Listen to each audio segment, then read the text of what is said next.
ये मूल ज्ञान का सत्संग होने जा रहा है। बहुत बड़े भाग हैं उन जीवों के जो इस सत्संग को अपने पूरे जीवन काल में एक बार भी सुन पाते हैं, और उससे भी बड़े भाग होते हैं उन जीवों के जो इसको थोड़ा सा भी समझ पाते हैं। सुनना आसान है, आए बैठे घंटा 2 घंटा सुन के चले गए, लेकिन इसको समझना बहुत मुश्किल है। ये जल्दी किसी के समझ में नहीं आता। बड़े बड़े ऋषि मुनि, पीर पैगंबर, औलिया पूरा पूरा जीवन बिता के चले जाते हैं, लेकिन ये उनकी समझ में नहीं पड़ता। जब तक मालिक की कृपा ना हो, जब तक परमात्मा की दया ना हो, ये सत्संग किसी के समझ में आ ही नहीं सकता। इसीलिए कबीर साहब को बोलना पड़ा कि लाखन में कोई समझ ना पई हैं और कोटि मध्य जानेंगे, कहें कबीर सुनो भाई साधो, हमें बिरले हंस पहचानेंगे। यानी कि अगर 1 लाख लोगों के आगे सत्संग किया जाए, कहते हैं कोई समझ ही नहीं पाएगा बात जा कहाँ रही है। 1 करोड़ के आगे सत्संग कर दिया जाए तो कहते हैं उसमें से कोई इक्का दुक्का बिरले हंस वो पहचान जाएंगे कि क्या बात चल रही है, क्योंकि ये ज्ञान बाकी ज्ञानों से बिल्कुल अलग है। बाकी संसार में जो भी तुम्हें ज्ञान मिल रहा है, कोई हिंदू धर्म में है, कोई मुसलमान धर्म में है, कोई सिख, कोई ईसाई है, जो भी ज्ञान तुम्हें वहाँ समझाया जा रहा है A to Z, वो ज्ञान इस पंथ में आके इस ज्ञान को समझने के बाद त्यागना पड़ता है A to Z। यानी कि हिंदू धर्म के हिसाब से आपको मंदिरों में जाना सिखा दिया, देवताओं की पूजा करना सिखा दिया, हवन करवा दिए, पूजा पाठ करवा दी, मूर्तियाँ पुजवा दी, परिक्रमा लगवा दी, बहुत कुछ करवा दिया, व्रत करवा दिए, उपवास करवा दिए। इस ज्ञान को समझने के बाद वो सब छोड़ देना होता है, सब का सब। इसका मतलब ये नहीं कि तुम्हारा कोई नुकसान हो गया।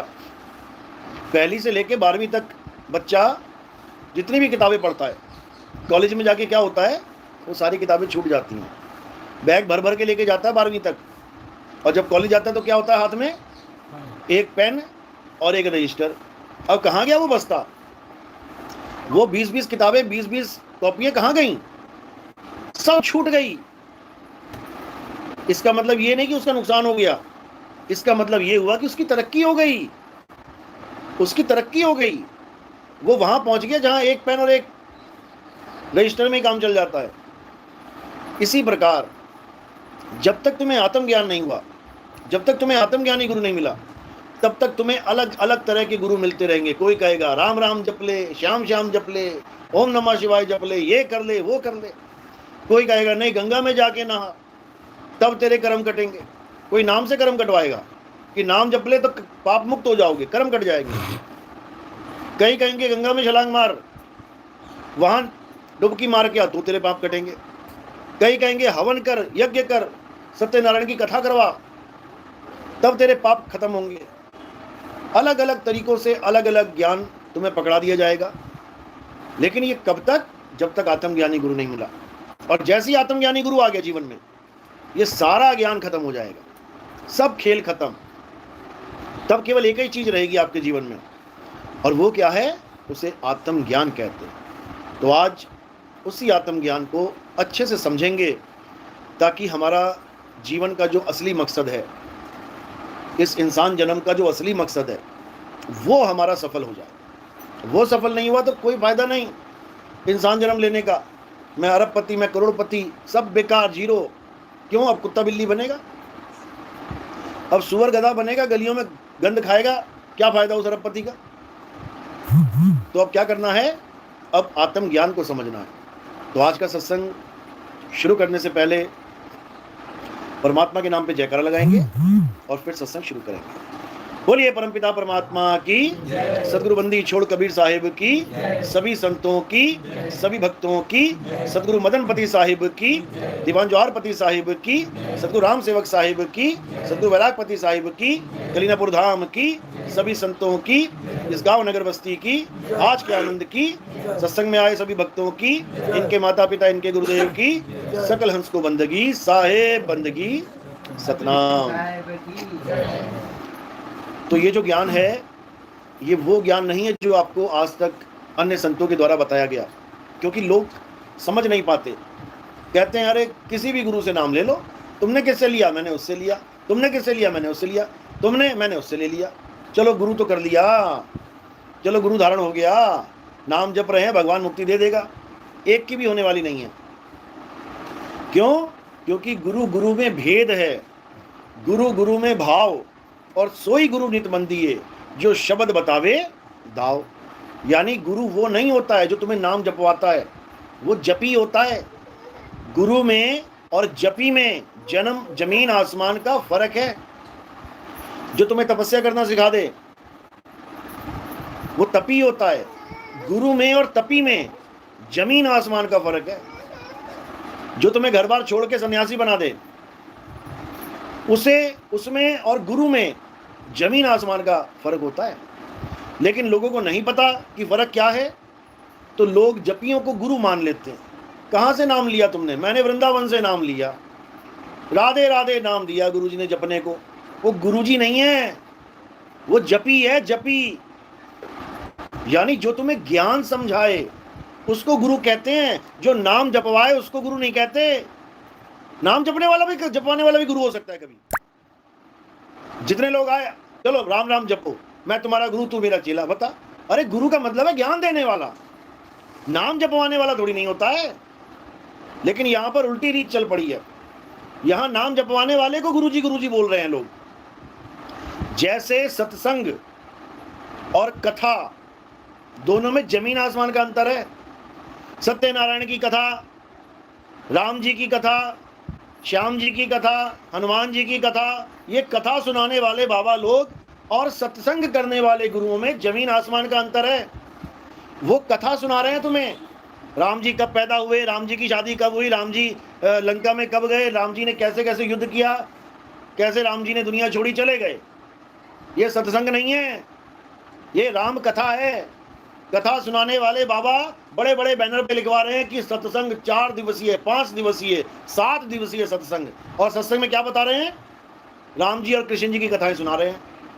ये सत्संग नहीं है। सत्संग का मतलब क्या होता है? 2 शब्दों का मेल है, सत संग।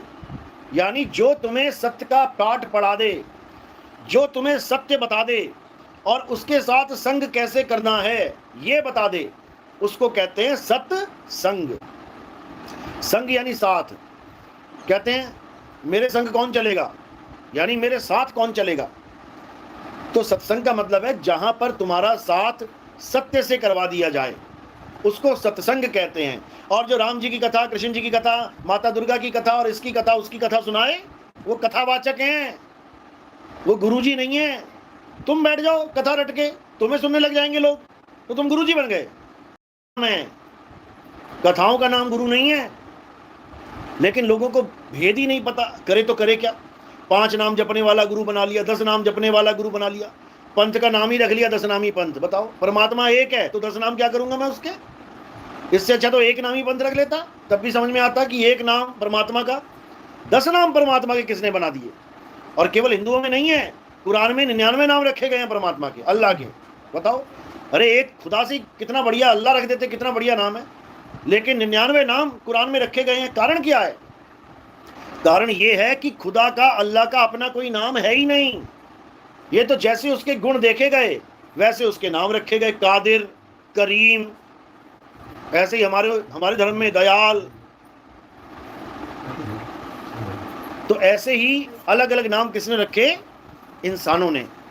इंसानों ने सारे नाम रख के उसको भी नामों में बांध के रख दिया कि तू किसकी पूजा करता है? मैं अल्लाह की। अरे मारो इसको। तू किसकी पूजा कर रहा है? मैं वाहिगुरु की। मारो इसको। यानी एक ही चीज के अलग अलग नाम रख के हम वैर विरोध में पड़ गए, झगड़ों में पड़ गए। जैसे पानी के नाम रख दिए, जल, वाटर, नीर, तो पानी, नाम तो रख दिए अलग अलग, लेकिन उसकी हस्ती भी अलग अलग समझने लग गए। तू किसकी बात कर रहा है? जल की। मारो इसको। तू क्या कर रहा है? वाटर। हाँ तू ठीक है। अरे वो जल और वाटर एक ही है। लेकिन ना समझी के कारण सब अलग अलग नामों को अलग अलग हस्ती मान बैठे हैं। कबीर साहब यही समझा रहे हैं बस कि भाई जब परमात्मा एक है, और हर धर्म में ये बोला गया है, हिंदुओं में भी कहते हैं परमेश्वर एक है। ये मूर्ति पूजने वाले आपको YouTube चैनल पे दिख जाएंगे कई। जब ज्ञानी बनना होता है तो क्या कहते हैं? परमात्मा तो एक है, ईश्वर तो एक है। और जब दुकान चलानी होती है तो ये राम जी का मंदिर है, ये कृष्ण जी का मंदिर है, ये हनुमान जी का मंदिर है। अरे फिर इतने मंदिर अलग अलग क्यों बना रखे हैं? केवल एक परमेश्वर का मंदिर बना दो, जिसको तुम मानते हो कि परमेश्वर एक है, उसका एक का मंदिर बना दो। फिर क्यों अलग अलग मंदिरों में फंसा रखा है सबको? अलग अलग मंदिर बन गए हैं तो अलग अलग नामों में फंसा दिया। राम राम जप लो, श्याम श्याम जप लो, वैसे कहेंगे वो एक ही है, वैसे कहेंगे राम भी वही है, श्याम भी वही है, हनुमान भी वही है, सब परमात्मा एक है, ये सब उनके रूप हैं। तो उस एक का नाम बता दो। तुम तो रूपों के नाम में फंस गए, नहीं समझ में आती बात किसी के। यही मुसलमान कह रहे हैं कि अल्लाह एक है, अच्छी बात है। ईसाई कह रहे हैं गॉड इज वन, अच्छी बात है। सिख भाई लोग कह रहे हैं वाहिगुरु एक ही है, अच्छी बात है। लेकिन सबने अपना अपना एक बना के चार कर डाले, जबकि सबका एक करना चाहिए था। ये संसार किसने बनाया? मुसलमान कहते अल्लाह ने बनाया, हिंदू कहते परमेश्वर ने बनाया, ईसाई कह रहे गॉड ने बनाया, सिख कह रहे वाहिगुरु ने बनाया। सब अपने अपने नाम को आगे रख के उस नाम को ही भगवान बना के बैठ गया। बस इसी को समझना है, वो सब एक ही है, उसका नाम भी एक ही है, लेकिन वो नाम इंसानों के द्वारा बनाए हुए नाम जैसा नहीं है। जो परमात्मा का असली नाम है, जिसको सतनाम कहते हैं, जिसको सच्चा नाम कहते हैं, वो इंसानों के द्वारा बनाए गए नामों जैसा नहीं है। इसलिए उसको गुप्त नाम कहते हैं, गुप्त नाम। और जो प्रकट नाम है वो क्या है? ये हिंदी, पंजाबी, उर्दू, फारसी के अरबों खरबों नाम बना के रख गया ये इंसान ने। तो कबीर साहब यही समझा रहे हैं, कोटि नाम संसार में, कोटि यानी करोड़ों नाम, कई प्रकार के, कोटि नाम संसार में, इनसे मुक्ति ना होए, और गुप्त नाम सतपुरुष का बूझे बिरला कोई। यानी इन नामों से जो इंसानों ने बनाए हैं, इनसे किसी की मुक्ति होने वाली नहीं है। क्योंकि इंसान ने ये सारे नाम कैसे बनाए हैं? मुंह से, जीभ से, कंठ से। तो साहिब क्या बता रहे हैं कि वो मुक्ति का नाम ये जीभ, होंठ, कंठ से नहीं बोला जाता। होंठ कंठ लागे नहीं और जीभ्या नहीं उच्चार, गुप्त वस्तु जो लख है सो निज हंस हमार। गुप्त वस्तु को लखना है। मुक्ति का दाता कौन है? वो गुप्त नाम है, सतपुरुष का। सतपुरुष क्यों बोला? क्योंकि वो सच्चा पुरुष है, वो झूठा पुरुष नहीं है। झूठा पुरुष मतलब जिसका नाश हो जाए वो झूठा पुरुष है। पुरुष का मतलब जैसे आप पुरुष हो, शीशे में देखोगे एक पुरुष खड़ा है सामने, लेकिन सतपुरुष नहीं है ये। क्यों? अभी कोई गर्दन पे तलवार मारे, अभी इसकी मौत हो जाएगी। था तो पुरुष, लेकिन झूठा पुरुष था। सच्चा पुरुष कौन है? सतपुरुष कौन है? जिसको तलवार छू नहीं सकती, जिसको आग जला नहीं सकती, जिसको वायु सुखा नहीं सकती, जिसको जल भिगो नहीं सकता, जिसको गीता में समझाया है अर्जुन, आत्मा ही सत्य है। आत्मा को ना तो कोई शस्त्र काट सकता है, ना अग्नि जला सकती है, ना वायु सुखा सकती है, ना जल भिगो सकता है। आत्मा का कोई कुछ नहीं बिगाड़ सकता, इसीलिए आत्मा सत्य है। लेकिन उस आत्मा को जाने तो जाने कैसे? उसका भेद भी गीता में ही बता रखा है। उसका भेद अध्याय 4 34वें श्लोक में समझाया गया है कि हे अर्जुन, जो आत्मा का ज्ञान मैं तुम्हें समझा रहा हूं, थ्योरी पार्ट, उसको प्रैक्टिकल में समझने के लिए, यानी उसको यथार्थ में अनुभव करने के लिए तुम्हें कहां जाना पड़ेगा? किसी जपी तपी सन्यासी के पास नहीं कि राधे राधे जप लोगे तो तुम्हें आत्मा का ज्ञान हो जाएगा, राम राम जप लोगे तो आत्मा का ज्ञान हो जाएगा, हनुमान हनुमान जप लोगे तो आत्मा का ज्ञान हो जाएगा। बिल्कुल नहीं होगा। उसके लिए बोला अध्याय 4 34वां श्लोक, हे अर्जुन, तुम ऐसे तत्वदर्शी संत की शरण में जाओ जो तुम्हें तत्व ज्ञान दे। तत्वदर्शी का मतलब है तत्व का दर्शन कराने वाला। कितने प्रकार के तत्व? 2 प्रकार के, एक असत्य तत्व और एक सत्य तत्व। असत्य को छुड़वा दे और सत्य को लखा दे, वही है तत्वदर्शी संत। और जो मंत्र जपवा दे, जो इन 52 अक्षरों का नाम जपवा दे, वो तत्वदर्शी संत नहीं है भाई, वो जपी है। और उनके पास जाने के लिए कबीर साहब ने मना किया। कहते मुंह को कहां ढूंढे रे बंदे, मैं तो तेरे पास में, खोजी होए तुरंत मिल जाऊं एक पल की तलाश में। अगर खोजी है तो पक्का मिल जाएगा, और खोजी नहीं है, जपी है, तो सारी उम्र जपता रहेगा। ये सबके बस की बात नहीं है। आत्मज्ञान समझा जाता है और नाम जपा जाता है, दोनों में फर्क है। कबीर साहब नाम जपने वाला नहीं देते, कबीर साहब नाम समझने वाला देते हैं, और उसको कोई बिरला ही समझ पाता है, सबके बस की बात नहीं है समझना। कबीर साहब का आदि नाम जपने में नहीं, समझने में आता है। इसलिए साहिब ने बोला आदि नाम हम भाग सुनाया और मूर्ख जीव समझ नहीं पाया। यानी आदि नाम को मैंने भाग के सुना दिया तुम्हें, मतलब जपने के लिए नहीं, समझाने के लिए सुनाया है कि वो आदि नाम बोलने लिखने पढ़ने में नहीं आता, वो आदि नाम लिखने में बोलने में पढ़ने में, वो आदि नाम देखने में सुनने में नहीं आता। इन कानों से सुन नहीं सकते, आंखों से देख नहीं सकते, हाथों से लिख नहीं सकते, कलम से लिख नहीं सकते, रबड़ से मिटा नहीं सकते। वो आदि नाम हमारा आत्म स्वरूप है। आदि क्यों बोला? क्योंकि उससे पहले कुछ था ही नहीं। आदि का मतलब होता है शुरुआत की भी शुरुआत। बोलते हैं ना आदि और अंत। आदि यानी शुरुआत, अंत यानी खात्मा। तो आदि नाम यानी जब इंसान भी नहीं था, जब अक्षर भी नहीं थे, जब ये संसार भी नहीं था, तब भी वो नाम था जिसे आदि नाम कहते हैं। इसी को बाबा नानक कहते हैं आद सच जुगाद सच, है भी सच नानक होसी भी सच। यानी उस सत्य को जानो जो सदा सदा से था, है और रहेगा, वो है असली सत्य। उसको कहते हैं सतनाम। ये ओम सोम को सतनाम नहीं कहते, ये तो भाषाओं के बनने के बाद बना है, ये तो अक्षरों की उत्पत्ति के बाद बना है। ओम 3 अक्षरों का है, सोम 2 अक्षरों का है। इसी में सारा संसार उलझा हुआ है। तो क्या कह रहे हैं कि जब तक मिले नहीं शब्द वो सांचा, तब लग गुरु करो 10 पांचा। यानी ठीक है, सबने गुरु बना रखे, अच्छी बात है, गुरु तो धारण करना चाहिए, शुरुआत कहीं से भी कर लो, अच्छी बात है। लेकिन हमारा अंत कहाँ होना चाहिए? सच्चे शब्द में जाके। सच्चे शब्द में नदी कहीं से भी स्टार्ट हो जाए, चाहे इधर से पहाड़ से स्टार्ट हो जाए, चाहे इधर से हो जाए, चाहे इधर से हो जाए, लेकिन अंत कहाँ होना चाहिए? समुद्र में मिलके। अगर समुद्र ही नहीं मिल पा रहा है, वो नदी भटकती रहेगी। तो इसी प्रकार हमारा आदि और अंत कहाँ होना चाहिए? सुरता का शब्द में होना चाहिए। शब्द से ही आई है और शब्द में ही समाएगी, तब समझो कि इसका बेड़ा पार होगा। अन्यथा अन्य अन्य जन्मों में, नाना प्रकार की योनियों में भटकती फिरेगी। तो क्या करना है? अपनी सूरत को शब्द में लीन कैसे करना है, ये जानना है। तो कह रहे हैं ना तो कोई जाप जपने की जरूरत है, ना ही श्वासों में अजपा जाप करने की जरूरत है। क्योंकि बहुत से ऐसे गुरु हैं जो कहते हैं नहीं, मुंह से नहीं जपना होता है, परमात्मा का नाम तो श्वासों में रटना होता है। श्वासों में भी रटना नहीं होता है। कई लोग कहते हैं कानों में उंगलियां डाल के अनहद नाद को सुनना होता है, उसको भी नहीं सुनना होता है। मना कर रहे हैं कबीर साहब, जाप मरे अजपा मरे अनहद भी मर जाए और सूरत समाए शब्द में, वाको काल ना खाए। यानी जितने भी जाप हैं, जितने भी अजपा जाप हैं, जितनी भी अनहद नाद है, इन सबको त्याग दो, खत्म करो इसको। और क्या करो? सूरत समाए शब्द में, यानी उस सार शब्द का भेद प्राप्त करो, जिसमें तुम्हारी सुरता ऐसे समा जाएगी जैसे समुद्र में नदी समा जाती है। नदी मर नहीं जाती समुद्र में समा के, नदी समुंदर ही हो जाती है। इसी प्रकार जीव का अंत नहीं हो जाता, जीव ही पीव हो जाता है। लेकिन ये उसके समझ में आता है जिसको अनुभव ज्ञान हो जाता है।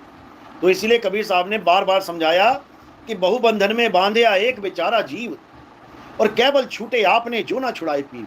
सब बंधे हुए हैं, ए टू जेड सब फंसे हुए हैं।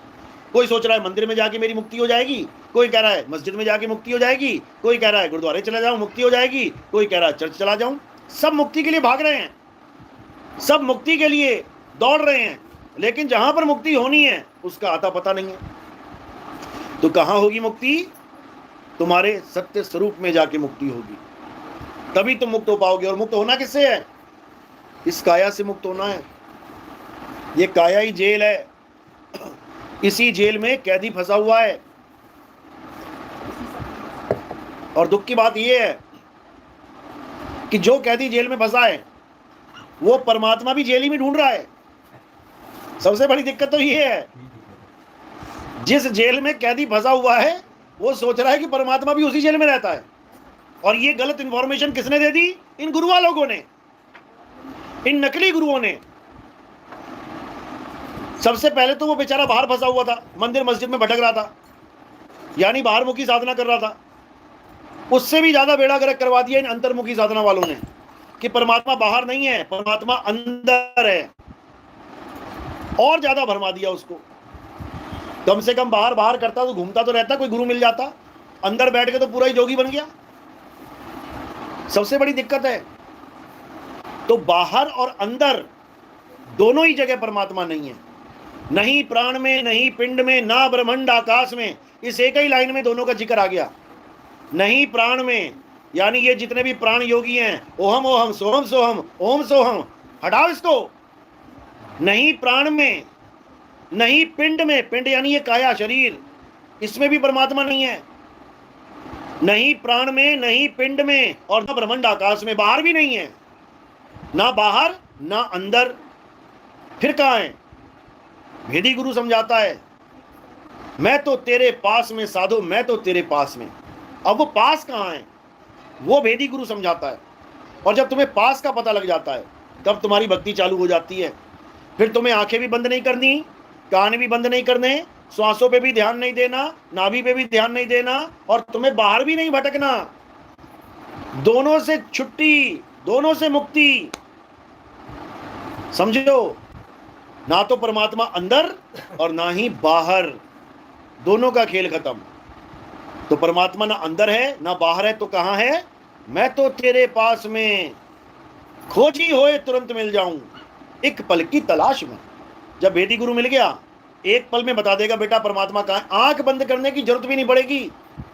आंख न मूंदो, कान न रूंदो, तनिक कष्ट मत धारो, खुले नयन पहचानो हंस हंस, सुंदर रूप निहारो। बिल्कुल क्लियर।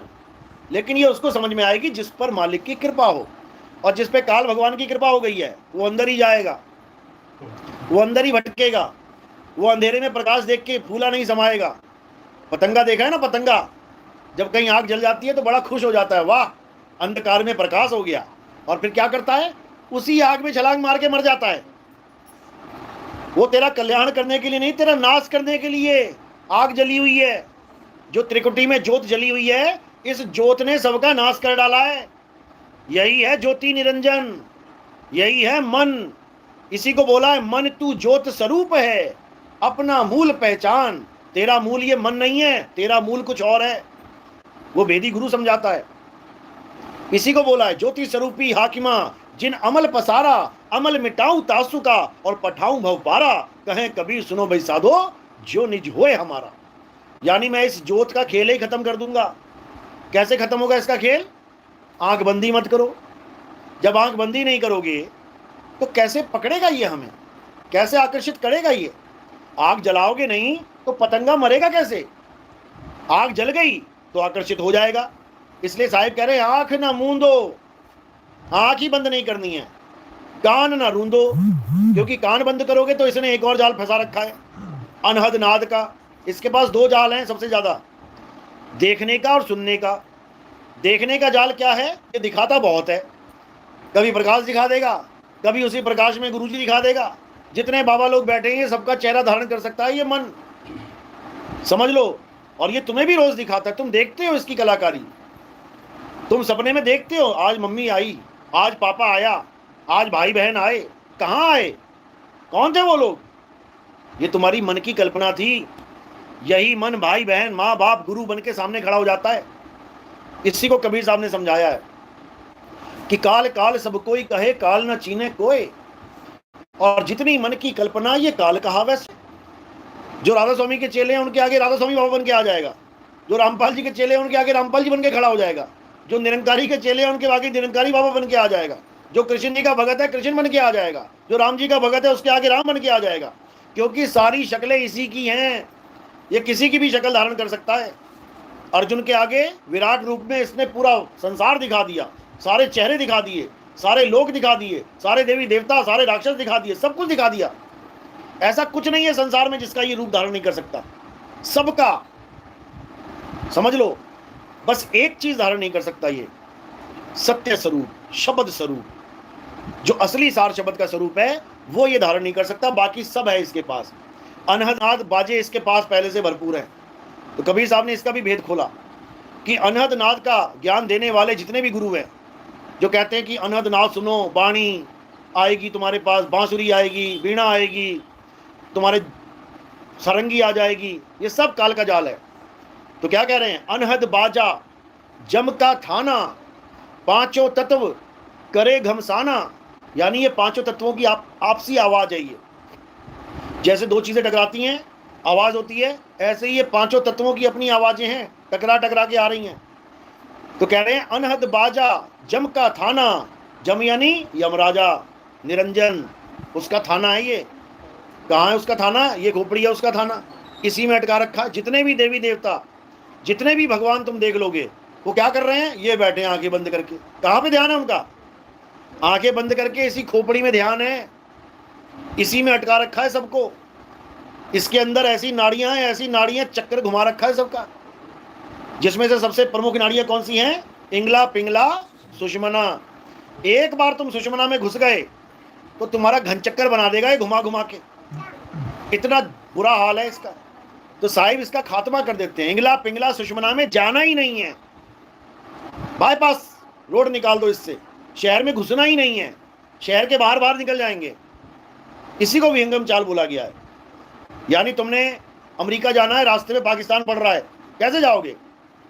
जमीन से जाओगे तो पाकिस्तान पड़ेगा, और जब हवाई जहाज से जाओगे तो नहीं पड़ेगा।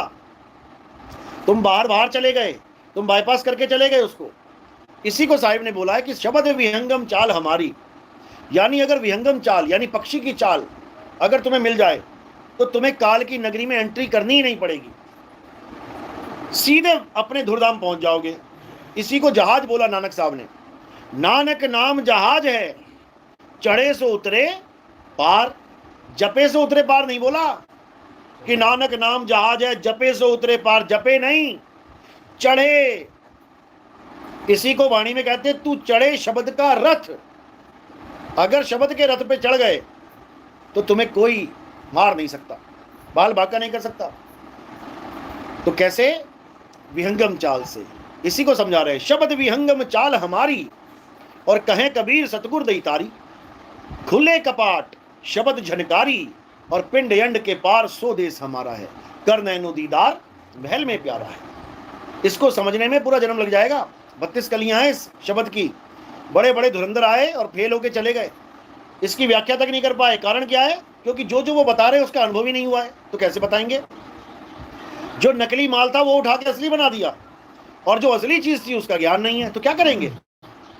इस शब्द के अंदर गुदा चक से लेके अनामी लोग तक की सारे में बैठे हैं। ये सब इसी शब्द को सुना सुना के तुम्हारी आंखें भी बंद करवा देंगे, कान भी बंद करवा देंगे, तुम्हारे मंत्र भी जपवा देंगे, ओम कलियम हरियम शरियम, क्योंकि सारे उसी में हैं। उसी शब्द में सारे नाम, उस शब्द में सारी क्रियाएं, उस शब्द में सारे लोकों का वर्णन है। ऐसा शब्द है ये। कर नैनो दीदार महल में प्यारा है, इसी में लिखा हुआ है। आंख कान मुख बंद कराओ, अनहद झींगा शब्द सुनाओ, दोनों तिल एक तार मिलाओ, फिर देखो गुलजारा है। अब ये लाइन पकड़ पकड़ के इन लोगों ने पंथ चला लिया अपने, कि देखो कबीर साहब ही कह रहे हैं आंख नाक मुख बंद कराओ, कबीर साहब कह रहे हैं ये सब बंद करके अंदर जाओ। अरे वो माया का जाल समझा रहे हैं कि बड़े बड़े ऋषि मुनि आंख कान बंद करके अंदर गए, सतलोक चले गए नकली, अलख लोग चले गए नकली, अगम लोग चले गए नकली, अनामी लोग चले गए नकली। ये सारा भेद बताया उन्होंने। अनामी लोग तक सारी व्याख्या करने के बाद क्या बोले? काया भेद किया निर्वारा, ये सब रचना पिंड मंझारा। ये सारी रचना पिंड यानी शरीर की है। माया अवगति जाल पसारा, सो कारीगर भारा है। ये नहीं बोल रही है परमात्मा ने बनाया है, क्या बोल रहे हैं? माया आदि जाल पसारा। ये माया का जाल है जो तुम्हें अंदर ले जाके अंतर्मुखी करके फिर तुम्हें लोकों की सैर करवाई जा रही है। चंद्र लोक आ गया, सूर्य लोक आ गया, फलाना लोक ढिकाना लोक आ गया। तुम देखते देखते जीवन बर्बाद कर दोगे, और जो देख रहा है उसको तुम कभी जान नहीं पाओगे। तो कह रहे हैं आदि माया कीनी चतुराई, झूठी बाजी पिंड दिखाई, अवगति रचना रची अंडमाही, ताका प्रतिबिंब डाला है। इस आदि माया ने ऐसी रचना रच डाली है कि बड़े बड़े सिद्ध, बड़े बड़े योगी नहीं समझ पाए उस जाल को, और सबके सब फंस गए, सबके सब A to Z। आदि माया कीनी चतुराई और झूठी बाजी पिंड दिखाई। पिंड यानी काया। इस शरीर में जो कुछ भी दिख रहा है तुम्हें सब नकली माल, कोरी कल्पना। आंख बंद करते ही कल्पना चालू हो जाती है। जब तुम सोते हो तो क्या करते हो? आंखें बंद करते हो, थोड़ी देर में क्या होता है? तुम्हारा लोक बदल जाता है। अभी तुम इस मृत्यु लोक में हो, फिर कहां चले जाते हो? स्वप्न लोक में। तुम्हारा लोक ही ट्रांसफर हो जाएगा, तुम एक लोक से दूसरे लोक में चले जाओगे। ऐसे ही जब भगत आंखें बंद करते हैं और भक्ति करते हैं, ये पता नहीं कहां कहां घुमा देता है। मैं आंखें बंद करता हूं, मैं सूर्य तक पहुंच जाता हूं, मैं चांद तक पहुंच जाता हूं, मैं यहां पहुंच जाता हूं, वहां पहुंच जाता हूं। ये सब की चक्री घुमा रखी है इस काल भगवान ने। इसलिए कह रहे हैं कि आंख बंदी नहीं करनी है, श्वासों पे ध्यान लगाना ही नहीं है, कान बंद करने ही नहीं है, सारा खेल खत्म। तो कह रहे आदि माया कीनी चतुराई और झूठी बाजी पिंड दिखाई, अवगति रचना रची अंड माही, ताका प्रतिबिंब डाला है। ये सब नकली माल है। प्रतिबिंब यानी नकली। जैसे तुम शीशे में देखते हो, क्या देखते हो? प्रतिबिंब। असली चीज शीशे से बाहर है और नकली चीज शीशे में दिख रही है। वही नकली दिखा दिखा के सबको बेवकूफ बना दिया इस मन ने। तो कह रहे हैं अब बचना कैसे है? सारा जाल बता दिया, सारा खेल समझा दिया, अब बचना कैसे है? शब्द विहंगम चाल हमारी, हमारी चाल विहंगम चाल होगी, ये वाली नहीं होगी कि 5 रूहानी मंडल, 5 आवाजें, 5 ये 5 वो। हमारा तो एक ही है जो कुछ है। शब्द विहंगम चाल हमारी और कहें कबीर सतगुर दई तारी। चाबी दे देंगे गुरुजी।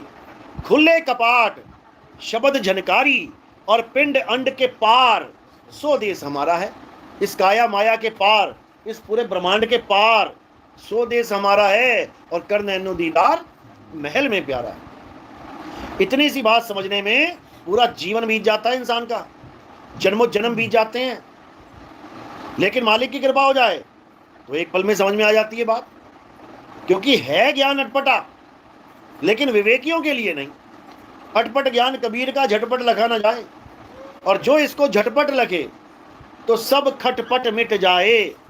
यानी ये ज्ञान हर प्रकार की खटपट को खत्म कर देगा। ये ज्ञान तुम्हें तुम्हारा स्वरूप बताएगा, किसी और का नहीं। आत्मज्ञान का क्या मतलब होता है? अपने आत्म तत्व को जान लेना। तुम किसकी वजह से ये शरीर जिंदा करके बैठे हो? ये हाथ ऊपर उठ रहा है किसकी वजह से? ये सांसें चल रही है किसकी वजह से? ये दिल धड़क रहा है किसकी वजह से? आत्मा की वजह से। ये नाम निकल रहे हैं, जय श्री राम, अल्लाह अकबर, वाहिगुरु वाहिगुरु, यहोवा यहोवा, किसकी वजह से? आत्मा की वजह से। तो जिसकी वजह से नाम निकल रहे हैं उसको तो जान नहीं रहा, और जो नाम निकल रहे हैं उसको पकड़ के बैठ गया। अब क्या करना है? अब एक छुड़ाए, ये सारे नामों को छुड़वाए, एक लखाए। किसकी वजह से ये सारे नाम निकल रहे हैं? उस आत्मा का लखाव कराए, तब प्राणी निज घर को जाए।